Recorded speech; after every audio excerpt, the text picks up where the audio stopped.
je vais essayer de vous faire un panorama, mais vous dire déjà un petit peu les différentes pathologies auxquelles on s'adresse en néonatologie. Et vous pouvez m'interrompre quand vous voulez m'interrompre. Donc il y a 2% d'enfants qui qui font une détresse respiratoire et 1% qui aboutit en réanimation. Il y a 10% qui nécessitent de l'aide en réanimation à la naissance, mais il y a seulement 2% d'enfants à terme, voix basse, je précise, parce que césarienne, vous avez 4%. Et vous avez souvent le gynéco qui vient vous dire « Et si je le sors à 38 semaines ?» Il faut compter qu'à 39 semaines, on a 4%, mais que chaque fois que vous diminuez d'une semaine, vous augmentez 1% de possibilité de détresse respiratoire. Et Umberto l'a dit hier, parfois, l'idée de mettre une sorte de corticothérapie anténatale pourrait diminuer parce qu'il s'agit de la même façon. Et bien sûr, chez les enfants de mère diabétique, vous savez que l'insuline bloque les récepteurs et fait qu'il y a moins de surfactants. Il bloque directement au niveau pulmonaire parce que la glycémie de la maman entraîne un pancréas qui est hypertrophié, donc une sécrétion très importante d'insuline du nouveau-né. C'est pour ça qu'il a une hypoglycémie à la naissance. Et cette insuline bloque la sécrétion de surfactants au niveau pulmonaire. Alors chez les prématurés, la détresse respiratoire est inversement proportionnelle à la gestationnelle, c'est-à-dire plus ils sont précoces, plus ils ont une détresse respiratoire. Alors bien sûr à la naissance on aspire, j'ai mis cette diapo parce que actuellement dans les recommandations internationales, ILCOR, etc., l'aspiration sur liquide méconial n'est pas obligatoire et prenez une sonde noire, c'est-à-dire avec du 10, systématiquement ça vous empêchera d'aller chercher des sondes. Bien sûr s'il y a une atrésie des Cohen parce que l'enfant ne respire que par le nez jusqu'à 3 mois. Une sonde plus petite. Sinon, vous prenez, vous savez, c'est des petites astuces, vous prenez une petite compresse que vous effilochez, vous mettez devant le nez et vous voyez si l'enfant respire, vous allez avoir des flux d'air qui vont bouger le petit bout de compresse. Ces petites astuces qui vous disent c'est pas la peine d'aller traumatiser les Cohen, mais vous avez une sortie d'air. Donc ça, tous les anciens connaissent ça. Voilà, et puis bien sûr pour l'aspiration, pas d'aspiration très importante pour les prémas parce que vous les faites saigner, ni chez les grands parce qu'on se retrouve avec des 400 millibars, etc., qui sont très importantes et qui font saigner les enfants. Alors bien sûr le positionnement de l'enfant déjà à la naissance doit être bon pour permettre à la langue de se relever un petit peu et le passage de l'air, je vais aller plus vite. Et puis dès qu'il naît l'enfant, il y a une stimulation des centres respiratoires, que ce soit par la lumière, quand on le touche et ça, généralement 90% des enfants, juste la stimulation les aide à passer le cap. Et puis bien sûr les gaz du sang vont agir sur le cerveau pour stimuler la respiration. Alors, je voulais, par cette diapo, juste vous montrer que le cerveau, c'est 40% de sang qui arrive, et puis au niveau rénal et au niveau gastro-intestinal, nous avons une grande proportion du sang qui est redistribué, qui revient pour se réoxygéner au niveau du poumon. Et on vise généralement des saturations avec une plus grande tolérance chez les enfants de moins de 32 semaines. 90, 94, 92, 94. Oui. Je veux raconter mes aventures qui sont arrivées en cas d'aspiration. Vas-y. Et en cas d'aspiration, j'ai déclenché le réflexe trigymo-cardiaque. Ouais. Et l'enfant, il a fait un arrêt. Ouais. Et bon, j'ai rien compris, intubé, ventilé, transféré, et après rapidement extubé. D'accord. Ben oui. C'est a posteriori que j'ai compris que c'est le fait si on farfouille beaucoup dans le pharynx, de l'embêter qu'on a déclenché le réflexe et l'arrêt. Absolument, c'est possible. D'ailleurs, c'est comme ça qu'on arrête les tachycardies supraventriculaires. Voilà, en faisant des bradycardies ou en faisant des pressions sur le le mur postérieur, que tu arrêtes les tachycardies supraventriculaires. Alors la fraction d'oxygène, ça paraît idiot, mais il est très important de dire que c'est la main droite. C'est la main droite, c'est extrêmement important. Et si vous avez une différence entre la main droite et la main gauche, c'est qu'il y a un canal artériel qui est ouvert. Et puis il y a beaucoup de gens qui n'ont pas, je suis désolé de le dire, le problème de la saturation de l'hémoglobine. L'hémoglobine, quand on la remplit à 100%, c'est comme des camions. S'il y a de l'oxygénation, si vous avez 5 grammes d'hémoglobine, même il faut mettre 100%, vous n'êtes pas bon. C'est-à-dire que votre PaO2 qui arrive, il faut voir la PaO2. Si votre PaO2 est faible, c'est que vous n'avez pas suffisamment de camions pour transporter l'oxygène au niveau tissulaire. Et vous avez une acidose qui se fait parce que les tissus, effectivement, et vous pouvez le voir, vous n'utilisez pas souvent les lactates. Les lactates sont extrêmement importants. Ça vous donne une idée du sepsis, ça vous donne une idée est-ce que vous oxygénez bien, etc. Est-ce qu'il y a une souffrance et tout. Donc les lactates, c'est extrêmement important dans les gaz du sang. Donc voilà ce que c'est qu'une saturation. C'est-à-dire que l'hémoglobine n'est pas suffisamment, ce n'est pas la PaO2. Si vous avez des camions qui amènent l'oxygène, et l'oxygène au niveau tissulaire, c'est la PaO2. La PaO2 doit être supérieure à 80. Voilà la PaO2 qui remplit l'oxygène. Je suis désolé d'être aussi basique. Et puis la courbe que vous connaissez très très bien. Au-dessus, les camions sont très remplis ici, il n'y a plus rien à remplir. Donc il n'y a pas suffisamment. Les seules fois où nous allons nécessiter 100% d'oxygène, c'est quand vous avez deux choses. Dans l'HTAP, parce que ce qui vasodilate le plus le poumon, c'est l'oxygène. C'est extrêmement de le savoir. Ou si vous avez une hémoglobine basse, là, vous tolérez des taux d'oxygène qui sont importants. Le canal artériel, pour vous dire que cet endroit-là, le canal, il y a un mixing qui se fait en dessous et que le tronc artériel brachiocéphalique, c'est ce qui va vers le cerveau et vers la main droite, c'est ce qui nous intéresse. Si on a au niveau de la main gauche une saturation basse, ça veut dire que le canal artériel est toujours ouvert, mais que nous sommes protégés, notre cerveau, il est bon et c'est extrêmement important. Et puis, si vous avez une HTAP, j'anticipe, c'est-à-dire que ces vaisseaux-là, ils luttent contre un poumon qui est pratiquement fermé au niveau vasculaire et que de ce fait-là, le canal artériel est très ouvert. Et parmi les signes d'HTAP, c'est que votre canal artériel est bien ouvert et vous avez une différence de saturation entre les deux membres. Le membre droit et le membre gauche, c'est-à-dire la main droite et la main gauche. Voilà, c'est ce fameux canal qui fait le mixing. Et puis, à la naissance, ne jugez pas un enfant quand il n'a pas encore 10 minutes parce que vous avez une saturation qui est assez basse.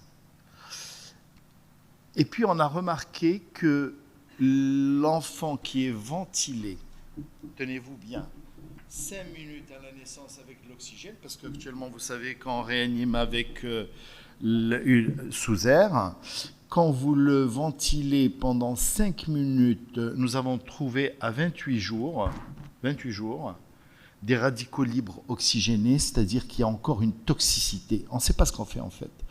Mais nous aurions une toxicité et cérébrale et pulmonaire, etc., sur des minutes de ventilation à l'oxygène à la naissance. Et vous savez très bien que l'enfant récupère plus une ventilation correcte sous air que sous oxygène.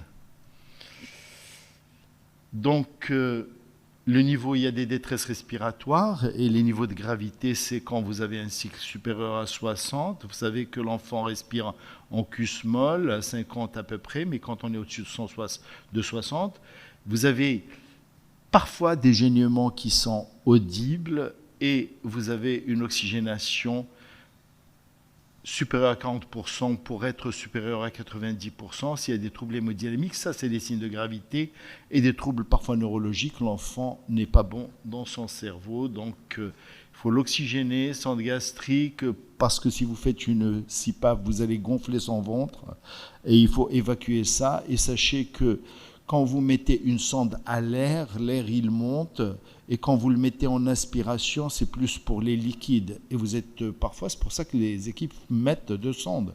Une sonde à l'air pour faire monter l'air et une sonde en aspiration pour tout ce qui est liquide. Monitorer, faire un dextro et faire une radiothorax, ça peut donner beaucoup d'indications. Et nous allons, selon la gravité, les enfants qui ont plus de 33 semaines, alors détresse respiratoire minime, l'enfant il a 21% mais il tire, amélioration rapide en quelques heures, et puis un Silverman qui est inférieur à 4, ça c'est vraiment une détresse respiratoire minime. Et puis il y a un peu plus grave, modéré, il a besoin d'oxygène entre 21 et 40%, il a besoin d'une pipe mais ça ne dure pas très longtemps et le Silverman est assez faible. Alors, et les détresses respiratoires sévères, c'est des enfants qui ont besoin d'une FiO2 qui est supérieure à 40%, qui ont parfois des troubles hémodynamiques, des signes d'épuisement et un Silverman supérieur à 6. Les détresses respiratoires sévères, c'est ceux qui sont intubés, ventilés, et vous savez très bien qu'actuellement, avec les CPAP, il y a 7 enfants sur 10 qui ne sont plus intubés. Voilà, je voulais juste, je ne sais pas si ça va passer, vous montrer ce que c'est qu'une détresse respiratoire sévère. C'est cet enfant-là, regarde, il est arrivé, il saignait beaucoup, et bon, c'est une technique qu'on utilise d'intubation sans laryngoscope, en fait, parce qu'il saignait beaucoup et on n'arrivait pas à voir la glotte du tout, et donc c'est un enfant, et vous voyez qu'il y a beaucoup de sang qui revient dans la sonde d'intubation. Voilà, là il est intubé, c'est 14 secondes, ça paraît trop long quand vous regardez, mais et c'est exceptionnel, et ça doit rester exceptionnel par la bouche, tout le monde ne le fait pas, et ça permet effectivement de passer un cap, et le lendemain il était meilleur. Alors on n'a pas le tarpal comme en France, donc on utilise l'élasto pour fixer, parce qu'il ne faut pas que la sonde s'extube, surtout dans des cas comme ça. Et ça permet de passer des caps, et en 24 heures l'enfant est transformé. Alors, chez les enfants qui ont moins de 33 semaines, beaucoup d'équipes, il y a des études qui décrivent que le néopuff, à ces pressions-là, 20 plus 5, permettrait d'ouvrir plus facilement le poumon et de mettre une CPAP parfois d'emblée, ventilation assistée, si les enfants ont moins de 28 semaines, etc. Ça peut être nécessaire si on n'arrive pas à dépasser le cap avec le surfactant, etc. Le surfactant, si on met le surfactant, on doit extuber. Parfois, les enfants ne supportent pas, on est obligé de revenir à la ventilation assistée. NoPuff, c'est ça. Et ça permet de maintenir une pipe, vous voyez. À prise en charge, c'est la nutrition parentérale, centre gastrique, ce qu'on a dit. Et puis les détresses respiratoires aussi minimes, FiO2 21%, Silverman inférieur à 4, nécessite juste une CPAP d'eau, 500, vous pouvez la fabriquer, vous savez, et une oxygénation adaptée, détresse modérée 21 à 40%, j'essaye de passer vite parce que c'est long. Voilà, se poser la question du surfactant. Et les sévères, bien sûr, surfactants, et parfois c'est intubation, ventilation assistée, et car il y a des troubles hémodynamiques, et c'est quand les FiO2 sont supérieurs à 40. Alors les étiologies, d'abord, il faut faire une radiothorax qui soit correcte. Ça, c'est une radiothorax normale, et vous voyez, il y a un T ici. C'est du basique, mais c'est extrêmement important, ça vous permet d'avoir une vision claire. La forme en T, clavicule, etc. Et puis, il faut savoir calculer. Nous devons avoir entre 5 et 7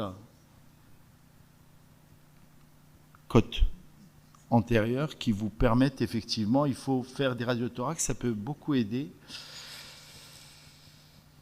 Alors, dans les détresse respiratoire transitoire, nous avons ces enfants qui ont une hypersialorée, qui n'ont pas beaucoup de rétraction. Vous savez, ils ne tirent pas. Ils hyperventilent. Et ça vous permet déjà d'avoir une idée sur la maturité pulmonaire. La CPAP, ça arrange rapidement les choses. Il y a une surcharge interstitielle, susurrite, et puis une oxygénation parfois brève, et le cap est passé. Mais ne donnez pas des dates aux parents. Ne dites pas dans 2 heures, il est bien. Ne dites pas demain, il va mieux. Parce que si vous ratez le coche, les parents ne vous croient plus. Ils disent, il n'a rien compris. Il nous a dit dans 2 heures, donc ce n'est pas ce qu'il dit. Donnez pas de délai, parce que vous ne savez pas ce qui va se passer. Alors, détresse respiratoire transitoire, vous avez vu, c'est trabiculé. Et puis, très rapidement, 2 jours après, tout va très bien, un poumon qui est normal. Prise en charge, c'est l'oxygénation, bien sûr, si nécessaire. Et puis, vous ne lui donnez pas à manger immédiatement. Et parfois, quand c'est très grave, il est transféré en réanimation. Les MMH, tout le monde connaît, c'est le cœur du problème. C'est une absence de maturation, c'est une aggravation qui est progressive. C'est des enfants qui s'aggravent sur 12 heures. Pendant 12 heures, ils sont en train de s'aggraver, de fermer le poumon si vous n'avez pas mis le surfactant. Et puis, ils s'améliorent à la 72e heure. Et vous savez, 72 heures, c'est important. Pourquoi? Parce que c'est le jour où ils font le pneumothorax. Parce que d'un seul coup, la compliance s'améliore et l'enfant explose son poumon. Et je leur dis toujours, marquez la 72e heure, vous allez voir sur nos couveuses, on leur dit, marque la date où l'enfant risque d'augmenter et d'améliorer sa compliance et de faire un pneumothorax. Donc méfiez-vous. Donc c'est des enfants qui ont une rétraction importante, qui ont un gênement important, ça dépend de la maturité. S'ils ont mis parfois le surfact, la corticothérapie anténatale, ça peut franchement aider. Donc c'est pour ça que nous n'avons pas les mêmes membranes. Vous savez, quand l'enfant, quand il souffre in utero, il y a moins de détresse respiratoire et que le surfactant commence à être sécrété à partir de 28 semaines in utero. Voilà. Et donc, si pas ventilation assistée, surfactant, ça dépend de la gravité. Et vous voyez que le nombre de membranes hyalines, du fait de la corticothérapie anténatale, baisse. C'est extrêmement important. Et vous avez vu les évolutions de la fréquence, effectivement, au début des années 90. Et puis là, ça change complètement avec la corticothérapie toujours. Alors, qu'est-ce qui se passe dans la membrane hyaline? Nous avons une tension de surface qui est extrêmement importante. Donc, vous avez, ça c'est très important. Donc, vous avez une pression qui est très importante. Donc, le poumon a tendance à se rétracter. C'est la loi de la place. Alors, quand elle se rétracte, une alvéole, elle attire tout ce qu'il y a comme liquide dans l'interstitium. Donc vous allez avoir un poumon qui va être inondé. Et si vous avez un poumon inondé, voilà, celui-là, il est inondé, il y a tout un système inflammatoire qui se met en place, et dans les 4 heures, vous avez un comblement de votre alvéole. C'est pour ça que le surfactant tardif ne marche pas, parce que c'est trop tard. Vous mettez du surfactant sur une surface qui est complètement inondée et donc qui est complètement inflammatoire, etc. Ça se passe très vite. Plus vite vous mettez le surfactant, moins vous aurez d'inflammation qui va vous rétracter ce poumon. Et en fait, cette loi de Laplace, alors, c'est la tension, le radium, le diamètre, et la pression. Alors, plus vous avez des alvéoles qui sont petites, plus vous avez une pression qui est haute. C'est très simple. Ça, il est petit, ça, il est grand. Donc, qu'est-ce qui se passe? Donc vous avez, plus vous avez une pression qui est haute, et donc, vous allez avoir... Alors, j'ai interverti les trucs. Ce que je voulais... Non, il y a une diapo qui a sauté. Celle-là. Celle-là. Voilà. Alors, si c'est petit, vous avez une pression qui est haute, et donc ces petites vont aller remplir les grosses alvéoles, les grandes alvéoles. Donc, ce qui fait que ça risque d'exploser, ça risque de disparaître. Donc, vous avez un effet, vous avez le sang qui arrive là, qui n'est plus oxygéné parce que c'est rétracté. C'est ça la membrane hyaline. Et ça, c'est extrêmement important de le savoir. Alors, quand vous avez une tension, quand vous mettez du surfactant, la tension baisse, ça baisse. Donc la pression baisse. Et ça, vous baissez cette tension en amenant du surfactant. Et en amenant le surfactant, celle-là devient plus compliante parce que, vous voyez, vous avez une tension qui a baissé parce que le surfactant, sur un petit diamètre, donc celle-là, elle devient plus compliante que celle-là. Parce que aussi la concentration du surfactant à l'intérieur d'ici est plus importante qu'ici. Donc ce qui fait que le résultat, je vais au final, c'est que les deux avec le surfactant sont compliantes et acceptent de l'air. Vous stabilisez en fait les alvéoles en mettant du surfactant. Voilà, c'est ça. Alors, ça augmente la compliance, ça prévient ce qu'on a dit, l'accumulation de liquide, et ça stabilise la taille de l'alvéole. Et vous voyez dans cette étude, quand vous mettez du surfactant, vous voyez qu'il diffuse extrêmement rapidement à tout le poumon, où que vous le mettiez. C'est-à-dire, on bouge effectivement les enfants, etc., dans nos techniques pour mettre ces enfants-là en essayant de diffuser, mais le surfactant diffuse très rapidement, c'est 50 secondes. Hein. Il est partout, dans le poumon. Il diffuse très très bien, ne vous inquiétez pas. Voilà, alors il y a un protocole qui est américain, et ça, chacun son protocole. C'est difficile d'aller critiquer ou de dire ça, je le fais, ça, je ne le fais pas.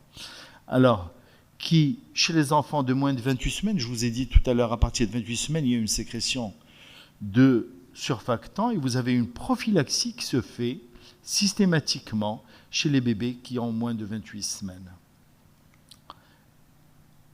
Et une CPAP précoce, bien sûr. Et pour les enfants entre 28 et 31 semaines, si la FiO2 est supérieure à 30%, ils mettent 100 mg. Et quand ils sont supérieurs à 32 semaines, ils mettent entre 100 et 200 mg si la FiO2 est supérieure à 40%. Alors, il y a plusieurs stades et gravités, vous voyez, de la membrane hyaline. Alors, vous avez le bronchogramme aérien qui montre la gravité, et puis vous avez l'extrême, un grade vraiment très élevé. Il faut savoir qu'il y a des protocoles, il y a des habitudes, il y a des façons de faire pour chaque service. Il ne faut pas être très critique par rapport à un service qui... L'important, c'est que vous compreniez ce qui se passe, c'est ces granités. Alors, l'HTAP. L'HTAP, ces enfants qui ont, parfois des complications de la détresse respiratoire, c'est des acidoses, c'est des souffrances qui font que le poumon se referme, qui n'est plus perméable au vaisseau. Donc vous avez en général le sang qui arrive à moins bien passer dans le poumon et qui passe par le canal artériel. Et parfois, quand vous avez une différence de saturation, voilà, ductale, c'est-à-dire main droite, main gauche, ça peut vous donner déjà une idée. C'est un poumon qui est très distendu à droite, il n'arrive pas à passer le poumon et vous avez même en échographie un petit reflux au niveau des valves. Voilà, ventilation assistée, le HENO, il dilate les vaisseaux, c'est vraiment un apport important. Alors, il faut avoir une bonne hémodynamique, parce que si vous avez une hémodynamique qui n'est pas bonne, vous n'arrangez pas les choses, parce que vous n'inversez pas, vous facilitez le passage à travers le canal artériel si vous avez une systémique qui est basse. Et il faut sédater ces enfants qui ont besoin d'être sédatés. Et c'est ça, en fait, les vaisseaux qui vont être constrictés. Et comme je vous l'ai dit tout à l'heure, c'est des enfants qui nécessitent 100% pratiquement d'oxygène. C'est les seuls où il faut une saturation qui soit très importante, parce que le meilleur vasodilatateur, c'est l'oxygène. Et par contre, aussi, je voulais vous dire que si vous avez une PIP très élevée, quand vous traitez, vous empêchez le sang de passer. Dans l'HTAP, c'est fermé, et quand vous mettez une ventilation avec une PIP très élevée, parfois vous bloquez le passage. Alors, sildenafil, le Viagra, pour ne pas le citer, les doses, parce qu'on me demande, ça peut faire des troubles aussi hémodynamiques. Il faut être très très attentif aux variations hémodynamiques chez l'enfant. Et vous avez 1 mg kilo en 4 doses pour commencer, et pendant 3 jours, vous augmentez 1 mg kilo jour. Et il y a des équipes qui se vendent jusqu'à 4 à 8 mg. Et il faut une surveillance, bien sûr, de la PAM. Il y a beaucoup de gens qui l'utilisent seulement en relais, qui mettent du monoxyde au début et qui le mettent en relais, mais bon, 4-5 jours, c'est déjà trop long. Alors, les infections à strepto, antibiothérapie chez la maman qui est porteuse de strepto, c'est extrêmement important. Vous savez, il y a les granités pulmonaires quand vous avez un poumon blanc, ou c'est une membrane, ou c'est un canal qui s'est ouvert, qui a inondé le poumon, ou c'est un streptocoque, ou c'est un RVPA. 4 situations. Donc, retour veineux pulmonaire anormal. Donc, il y a cette étude qui montre que si on traite par de l'amoxicilline une maman qui est venue, qui est porteuse de strepto, au lieu d'avoir 47% de colonisation et de passage chez l'enfant, vous avez uniquement 0,9%, presque 1%. Donc, il y a moins de risques d'avoir un passage du strepto chez une maman qu'on a traitée 4 heures avant. Vous savez, c'est le nombre d'heures avant l'accouchement. Le canal artériel peut s'ouvrir à n'importe quel moment. Et le canal artériel peut donner ce qu'on appelle le granité dont on a parlé. C'est un enfant qui avait un poumon qui s'était éclairci et puis d'un seul coup, il se reblanchit et puis nous avons parfois une hémorragie pulmonaire. Vous avez des saignements. Alors, il y a des équipes qui disent, écoutez, nous, on a vérifié le canal artériel, il était fermé. Vous savez, le canal artériel se collapse avec l'oxygène, mais il ne se soude pas vraiment au début. Il peut se réouvrir. Ça, cette notion, il faut l'avoir. Dire, moi, j'ai vérifié à J2 le canal artériel, il était fermé. Mais écoutez, avec l'amélioration de la membrane, parfois il se réouvre. Et vous avez une inondation pulmonaire, et généralement dans les hémorragies pulmonaires, il faut se méfier d'un canal. Alors vous allez me dire, bon voilà le canal artériel à 7 jours de vie, voilà, 11e jour, il s'est ouvert. Vous allez me dire, où est la ventilation assistée dans tout ça? On y vient. Hernie diaphragmatique, je passe. Vous voyez, c'est juste pour vous montrer cette image typique où il y a une HTAP majeure. Alors, l'assistance respiratoire, l'oxygénation, il y a plein. Faites ce que vous savez faire.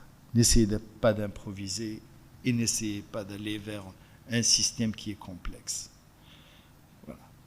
Alors, le HFO, etc., la ventilation à haute fréquence, etc., vous savez qu'en France, pendant un certain temps, on ne l'a pas utilisée, qu'elle était interdite du fait d'hémorragie cérébrale.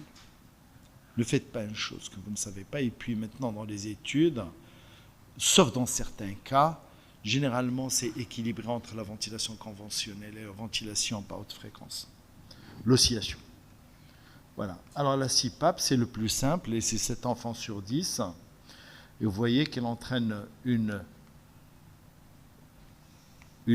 pression positive, et vous voyez qu'elle rechasse tout ce qu'il y a, elle ouvre un petit peu les alvéoles avec la CPAP. Et vous voyez cet enfant-là, enfin, c'est pas un enfant, c'est un lapin, chez lequel on n'a pas mis de pipe, et celui-là, on a mis 5 de pipe, et vous voyez la différence, elle est claire. Là, ça permet, un recrutement et de maintenir un poumon ouvert. Et vous le voyez là, surfactant plus CPAP, on a une meilleure ouverture à la naissance. Et puis, ça, c'est des mixeurs qui permettent... alors, c'est les Allemands qui le font, ils mettent 8 litres au mur et en fait, ils remettent dans le bocal un tube sur lequel on expire et ils arrivent à avoir une CPAP qui fabrique, qui coûte pas cher. Sinon, ce type, c'est le Medijet. Vous avez un système qu'ils ont fait qui est ingénieux, qui fabrique une pression, et vous avez un truc de sécurité qui fait que vous ne pouvez pas aller au-delà d'un certain niveau. Et voilà ce dont je vous avais parlé. Ça dépend où est-ce que vous allez mettre l'eau, et l'enfant, quand il va expirer, vous allez créer une pipe. Vous pouvez même le faire, beaucoup d'équipes le faisaient à l'époque, dans un biberon. Si vous n'avez rien, parce que on n'est pas, il faut faire parfois des choses qui peuvent sauver les enfants. Ça, c'est les prongs. Moi, je préfère les masques, parce que les masques permettent de ne pas avoir les lésions au niveau du nez. C'est moins bon parce que il faut, avec un prong adapté, c'est ce qu'il y avait avant, on a les pressions qu'on veut. Et actuellement, il y a des choses qui sont sophistiquées. Ventilation assistée, il faut avoir le bon tube pour qu'il n'y ait pas beaucoup de fuite. Il faut intuber avec un système adapté. Maintenant, il y a les masques laryngés. Et on en a parlé hier, jusqu'à 1400 grammes. Aux États-Unis, ils veulent que en fait, ils le font pour que les nurses, en cas de pépin, et sinon pas d'aide par un médecin ou quelqu'un où on n'arrive pas parfois à intuber un enfant, qu'ils puissent ventiler l'enfant sur ces sondes. Voilà, ventilation mécanique, parfois n'est pas aussi bonne qu'une CPAP parce que il y a malgré le surfactant et il y a ce n'est pas homogène, hein, la répartition parfois. Alors ça dépend des équipes. Je vous donne des bases théoriques qui peuvent être une base de réflexion, mais ça ne veut pas dire que les autres, ce qu'ils font, n'est pas bon. Mais ça peut aider quelqu'un qui ne sait pas, qui a intubé un enfant, qui est perdu, qui a un respirateur sous la main, etc. Qu'est-ce qu'il va faire? Commencer. Parce que nous, pendant longtemps, je ne sais pas, Juliana, tu es jeune, mais nous, pendant longtemps, on n'avait pas tout ce système-là. On avait 1 sur 1, 1 sur 2, le temps respiratoire, il est de temps. On n'a pas vécu avec ces machines sophistiquées et pourtant, on avait des réanimations qui se tenaient. Voilà, donc il est très important déjà de retenir que le temps inspiratoire ne doit pas être supérieur au temps expiratoire. Il faut laisser l'enfant expirer parce que sinon vous avez une autopipe. Et donc, une fréquence à 50, ça peut être une bonne base de début. Une pression de crête à 18. Ici, c'est 5 ou 6.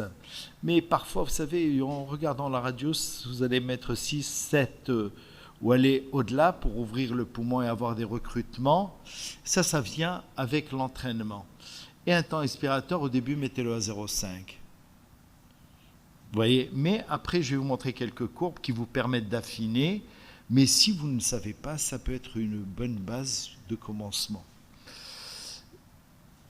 Et la FiO2, elle doit être adaptée pour avoir une saturation 92-94.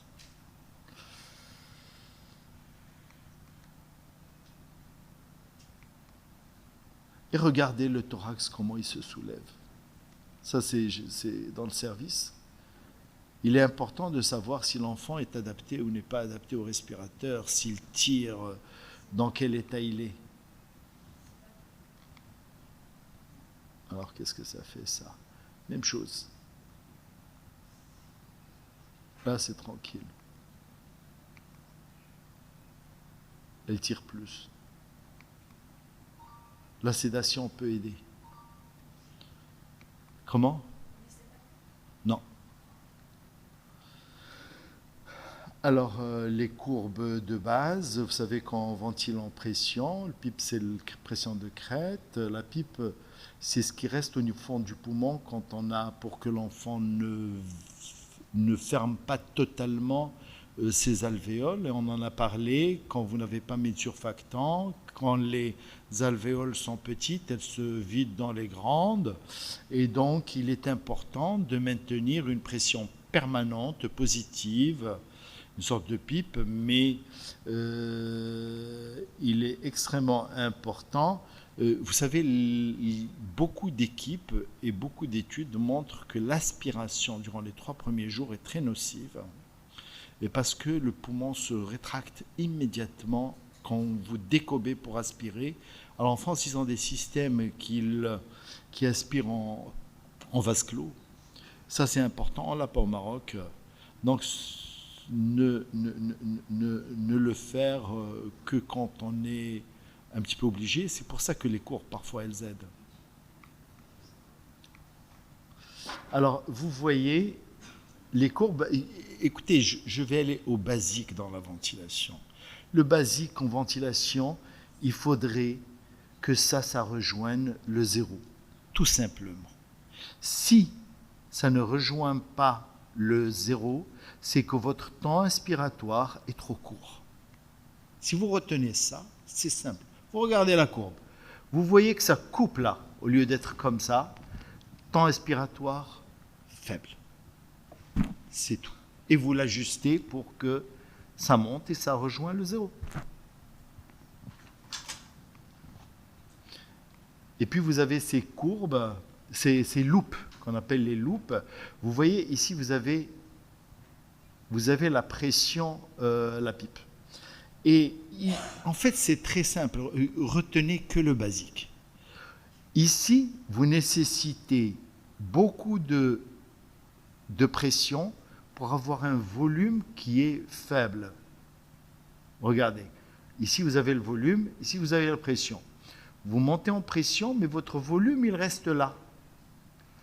C'est-à-dire que votre compliance est importante. Et puis au fur et à mesure que ça se redresse, il faut juste un petit peu de pression pour que ça se redresse. Donc vous avez une meilleure compliance. Vous savez déjà que votre enfant est en train de s'améliorer et qu'il faut peut-être baisser le volume parce que sinon vous allez exploser le poumon. C'est de base. C'est pour ça que je vous ai dit, je ne vais pas essayer de vous montrer des choses beaucoup plus... Et puis, la compliance, ce poumon, il a des parois qui sont très épaisses et très rigides, et celui-là a des parois qui sont très fines. On pousse, donc, vous voyez qu'avec la pression, nous avons un volume qui est plus faible ici et plus grand ici, parce que la compliance est meilleure. C'est ce que je vous ai montré. Mais vous le voyez sur les loupes du respirateur. Voilà. Et à un certain moment, vous allez voir que, au-delà d'une certaine pression, vous ne gagnez plus de volume. Regardez là. C'est-à-dire que ça ne sert à rien d'augmenter la pression parce que vous n'avez aucun bénéfice. Par contre, vous êtes en barotraumatisme. En regardant les petites courbes, ça peut vous aider déjà à mieux ventiler ou vous posez des questions. Effectivement, quand c'est trop faible, vous avez une possibilité d'atelectasie. Quand vous avez une courbe qui est cassée, ça veut dire que vous avez des fuites, il faut chercher des fuites dans vos circuits, etc. Alors, avant d'aller passer au gaz du sang, quand vous avez un enfant qui est ventilé, qui est correct, etc., et d'un seul coup, vous avez un enfant qui va désaturer brutalement. Alors, il ne faut pas chercher midi à 14h. Votre respirateur s'est éteint. Vous regardez le respirateur. Vous regardez si ce n'est pas débranché. Vous regardez, donc débranché, c'est les fuites. Il a fait peut-être un bouchon. Il a bouché son poumon. Mais surtout, pneumothorax. Un enfant qui s'aggrave brutalement. Voilà, s'il n'est pas, vous regardez le respirateur, le circuit, et vous dites ou c'est un bouchon ou c'est un pneumothorax. Pas 36 000 solutions. Oui. Un gaz du sang, on regarde le pH, la PaO2, PCO2, les bicars et la saturation, mais nous avons aussi les lactates systématiquement qui reviennent. Ça, c'est extrêmement important. Et vous avez ici les valeurs normales. Retenez-les par cœur. C'est aussi simple que ça. Vous devez avoir une PCO2 35-45, une PaO2 supérieure à 80. Je vous avais compris que c'est plus important que la saturation, parce que c'est ce qui arrive dans les tissus. Voilà, et les lactates, vous pouvez aller jusqu'à 2-3. En sachant qu'au début, avec l'accouchement, les lactates sont un peu très élevés dans les premières heures, plus élevés dans les premières heures. Mais si vous avez un enfant en réanimation, qu'il est intubé ventilé, que vous avez des lactates qui augmentent, il y a un truc qui se passe au niveau rénal ou quelque part, ou un sepsis, etc. Je ne vais pas parler de trou anionique, etc., parce que ça, c'est un autre cours. Je passe sur ça. Et puis, aussi, quand vous mettez de l'oxygène, on peut avoir une idée, parce que je vous ai dit tout à l'heure, pour calculer, on va y venir, PaO2 sur FiO2, pour savoir si l'enfant est en hypoxémie, vous pouvez, les 3 premiers litres, c'est du 4%, l'air, c'est 21%. Et chaque fois que vous rajoutez 1 litre d'oxygène devant le nez, vous avez 4%, et puis 3% à partir des 3 premiers litres. Voilà. Et la PaO2 sur FiO2 doit être supérieure à 300. Je vais vous montrer un tableau qui est là. Et pour savoir si vous avez une hypoxémie qui est sévère, vous faites votre calcul PaO2 sur FiO2. FiO2, ce n'est pas 100%, hein, c'est 0,1. Vous divisez. Donc PaO2 part en pourcentage, 0,29, etc., quand vous avez 29%. Et vous voyez, ça vous devez toujours le calculer pour avoir une idée de votre hypoxémie. C'est important. Et ça ne se calcule pas, ça se calcule avec la PaO2. Voilà, ça vous permet de savoir. Ici, vous avez légère hypoxémie, quand elle est gravissime, quand elle est sévère, c'est là. Voilà. Alors, ça on en a parlé, vous devez les connaître par cœur pour savoir si vous avez une acidose respiratoire et vous devez avoir une PCO2 qui est entre 35 et 45. Et en fait, quand vous avez un gaz du sang, vous faites ce petit tableau acide, normal, base, et vous classez. Vous voyez, le pH, il est basique, vous le mettez là, première ligne. Et vous avez la PCO2 basique, parce que c'est en dessous de 35. Mettez là. Et vous voyez qu'il y a une sorte de petite compensation. Et donc, vous avez une alcalose respiratoire, alcalose, etc. Vous voyez un petit peu le tableau. Je suis désolé de vous donner des choses aussi basiques, mais ça permet de... Alors, il est important de savoir que plus la PCO2 augmente, vous avez Hasselbalch, Anderson-Hasselbalch, je ne sais pas si vous en rappelez, c'est les bicars qui sont là-haut, et vous avez la PCO2. Plus la PCO2 est élevée, plus votre pH diminue. Je ne rentre pas dans ces choses-là, parce que ça, c'est assez important, parce que les dissociations à l'intérieur, quand vous donnez du bicar, et que vous transformez, vous avez des réactions avec une CO2 qui augmente, elle pénètre plus facilement la cellule, et si le pH de la cellule est déjà bas, vous l'aggravez. Donc ce n'est pas anodin aussi de donner du bicar. L'hypercapnie, PaCO2 augmenté. Alors vous avez la tête quand vous la voyez d'en haut, et vous avez le liquide céphalorachidien, vous avez le cerveau. Et normalement, le cerveau, il est comme ça, avec une perfusion qui est à peu près ça. Et donc, vous avez un compartiment cerveau, liquide céphalorachidien, et le sang qui arrive au cerveau. Et vous voyez que vous avez, quand une PCO2 augmente, vous avez une vasodilatation. Une vasodilatation, donc il y a plus de sang qui arrive, regardez les vaisseaux, ils sont plus grands, et vous arrivez à ça, au lieu d'avoir ce que vous avez vu en haut. Et donc vous avez une augmentation du sang, vasodilatation, une augmentation du sang qui arrive. Donc vous avez un œdème cérébral qui va se créer dans la tête quand vous avez une hypercapnie. Donc ce n'est pas anodin d'avoir une hypercapnie. Il y a les hypercapnies permissives qu'on accepte, c'est-à-dire que c'est un enfant qu'on va accepter à peu près 60, mais il faut avoir un pH supérieur à 7,22. Donc c'est en rapport. Il faut accepter si nous avons un pH qui est élevé.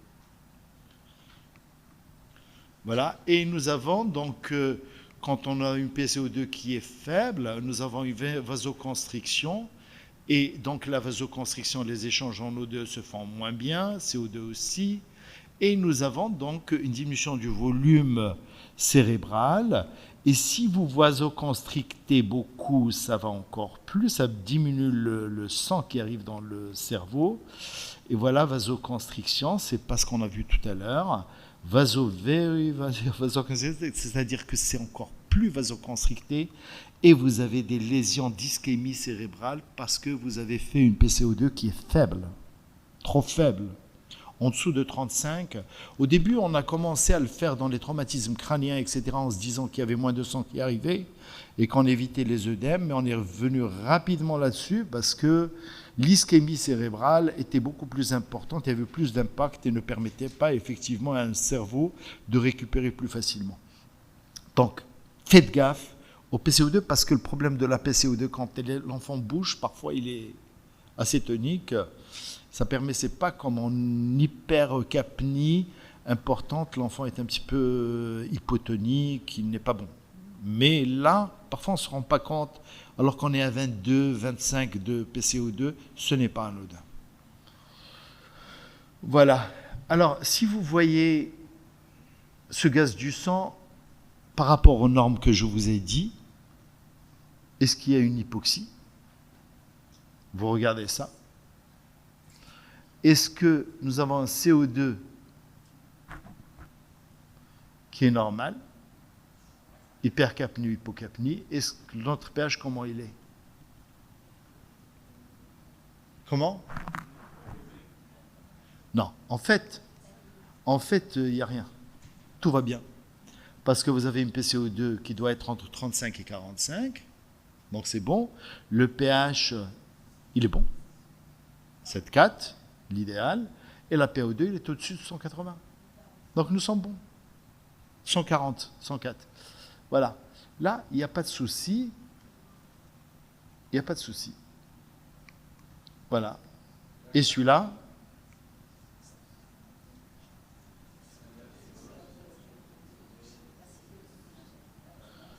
vous avez une acidose, vous avez une hypercapnie et vous avez une hypoxémie. C'est la totale. Voilà. Donc, c'est très important. Il faut juste savoir une chose. Quand vous recevez un enfant, vous avez mis les constantes dont on a parlé. La première des choses, c'est de régler la FiO2. Ça va vous donner déjà une idée.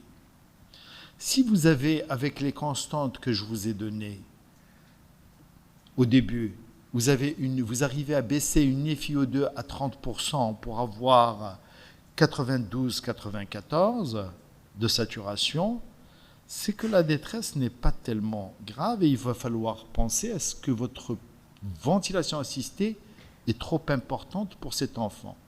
Et pour commencer, vous regardez le thorax, comment il se soulève. Regardez le thorax. Si le thorax se soulève beaucoup, vous êtes en hyperventilation. Et il faut baisser rapidement pour ne pas avoir un pneumothorax. Dans les premiers réglages, il y a beaucoup de pneumothorax. Donc il est important de regarder l'enfant, de regarder comment il soulève. Apprenez à regarder les enfants normaux, déjà comment ils respirent. Et regardez le thorax, comment il soulève. Il faut qu'il soulève un peu plus en ventilation assistée. Mais si ce soulève trop, vous le cassez. Donc c'est important. On fait un pneumothorax. Donc, au début, vous réglez.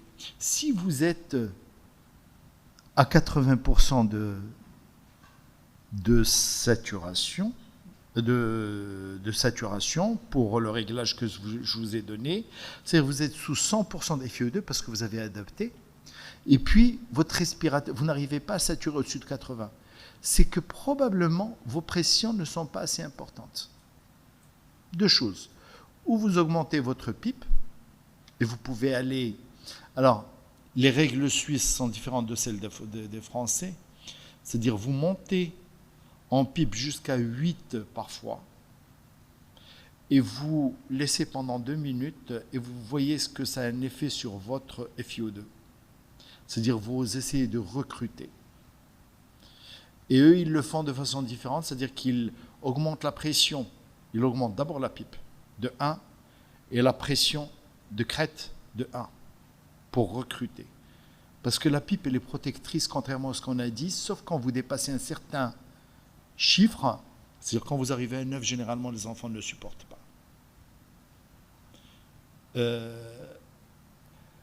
Généralement, quand vous avez une FiO2 qui ne vous permet pas d'avoir une bonne saturation et que vous êtes à 100%, vous augmentez vos pressions de 2 points et vous voyez ce qui se passe. Puis vous augmentez encore de pression de 2 points et vous voyez ce qui se passe. C'est-à-dire, est-ce que vous arrivez à saturer? Bien sûr, si l'enfant n'a pas de tirage du tout, c'est peut-être une cardiopathie. Et que vous n'arriverez pas, de toutes les façons, avec votre ventilation, il faut scruter l'enfant, etc., pour voir si ce n'est pas une cardiopathie, en sachant qu'en termes de cardiopathie, si vous avez, par exemple, une énorme CIV, vous ne l'entendez pas, parce que il n'y a pas de flux qui vous permettent de savoir si, parfois il n'y a pas de souffle. Mais, méfiez-vous de ça, mais si vous avez des signes de rétraction, l'enfant il tire, etc., et tout ça, il faut se méfier, donc vous augmentez de 2 points, et parfois ça nécessite des pressions qui sont plus élevées, en sachant qu'il y a des équipes qui commencent à 25 de pression, alors que nous on commence à 18, et qui baissent par la suite. Ça dépend, c'est des Anglais. Ça dépend chacun ce qu'il fait, donc c'est pour ça qu'il ne faut pas avoir l'œil très critique par rapport aux équipes. Mais en général, ce que je dis à mes équipes, d'abord, vous mettez le réglage. Si vous n'arrivez pas à saturer, vous augmentez de 2 points à 2 points jusqu'à ce que vous arrivez à saturer.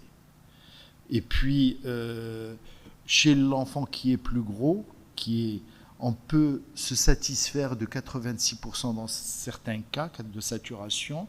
À ce moment-là, on fait les gaz du sang. Et les gaz du sang vont nous dire, attendez, cet enfant, il est hyperventilé, il n'est pas ventilé, il faut le déventiler ou le reventiler selon le gaz du sang. Si vous avez une PCO2 qui est très élevée, c'est-à-dire que votre poumon nécessite effectivement une ventilation plus agressive. Et si vous avez un enfant qui a une PCO2 à 25, il faut vous poser d'autres questions. Est-ce qu'il n'y a pas autre chose? Est-ce que ce n'est pas hémodynamique? Voilà, parce que l'hémodynamique est très importante dans cette affaire-là.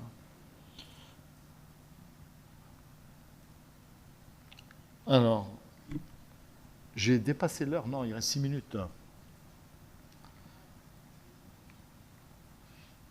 Donc, et vous savez que il y a une chose très importante, c'est que le PCO2, elle est immédiate. Vous savez, quand vous avez un capnot, chez les enfants, les capnots ne marchent pas très bien. Mais chez les adultes ou chez les enfants plus grands, quand vous mettez un capnot, vous avez immédiatement vos variations de machine, vous les voyez sur votre capnographe. Et j'étais allé dans un centre à Berlin où il y avait beaucoup de porcs qui étaient intubés, ventilés, et on essayait de faire du recrutement alvéolaire, et vous voyez qu'au-delà d'un certain chiffre, c'est on monte en pipe, et puis à un certain moment, ça se casse la gueule. C'est-à-dire qu'il n'y a plus de flux qui passe par le poumon parce que notre pression était tellement élevée dans le poumon qu'il n'y avait plus de circulation dans le poumon. Et donc, à ce moment-là, vous voyez la capnie réaugmenter. Donc, il faut se méfier, regarder la clinique, parce que les gens oublient la clinique, ils regardent la saturation, la FiO2, etc. Voilà les seuls cas où on se dit qu'il faudrait une FiO2 qui soit plus importante et qu'une saturation importante, c'est ce dont j'ai parlé, c'est l'HTAP. L'HTAP nécessite l'oxygène, c'est ce qui ouvre le mieux le poumon. Alors les risques, si vous avez une aggravation brutale, j'ai anticipé, c'est le pneumothorax. Je vous montre juste des images de pneumothorax qui sont parfois gravissimes. Vous savez, quand vous avez un pneumothorax, le fait de mettre une aiguille, ça ne va pas tuer l'enfant, ça va sauver l'enfant. Et j'anticipe en vous disant qu'une bronchiolite qui arrive, qui vous fait un arrêt cardiaque, 90% c'est un pneumothorax. Et le mettre de mettre une aiguille, vous lui sauvez la vie, parce qu'il va mourir dans les 5 minutes.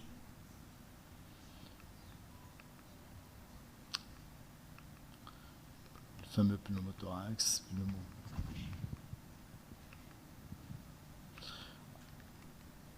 Alors, il n'y a pas de bord supérieur de la côte inférieure, etc., comme chez l'adulte. Vous pouvez exufler. Il ne faut pas toucher le mamelon. Si tu es une petite fille, le sein ne grandira plus jamais. Donc, 1 cm à peu près, dans le carré qui est là, qui entoure dans le centre et le mamelon. Vous pouvez entrer avec une aiguille. Vous pouvez faire une exuflation avec ça. Si vous avez, vous savez, il y a des pneumothorax aussi que si l'enfant ne demande rien et qu'il va très bien et qu'il a une saturation qui est correcte, on ne fait rien. Et ça va se résorber tout seul. Mais ça, c'est dans les cas où ils sentent vraiment mal, les enfants. Il faut exufler. Bon, il y a une règle, il y a des règles qui ne sont pas... Si on aspire, c'est des seringues de 20. Si on aspire 3 seringues de 20, théoriquement, il faut drainer. Ça, c'est écrit dans aucun bouquin, mais bon, c'est ce qu'on avait l'habitude de faire en réanimation. Et qu'on a toujours l'habitude de faire en réanimation. Et le trocar, quand vous pénétrez dans un poumon, ça permet de percer. Vous avez mis votre bistouri, vous avez percé, mais ne retirez pas. Dès que vous faites le pack qui fait que vous avez transpercé la ponévrose, il faut retirer un tout petit peu pour ne pas blesser le poumon, mais laisser le maximum de drain pour pouvoir le diriger. Parce que sinon, vous ne pouvez pas le diriger. Voilà, juste un peu, et vous avez ça, ce qu'on appelle la main de garde, pour ne pas aller trop loin. Il faut toujours maintenir. Hein.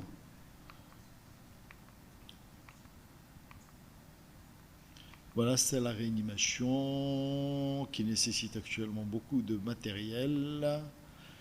Voilà, et c'est des enfants qui nécessitent de vivre et qu'il faut savoir parfois. Et je vous remercie.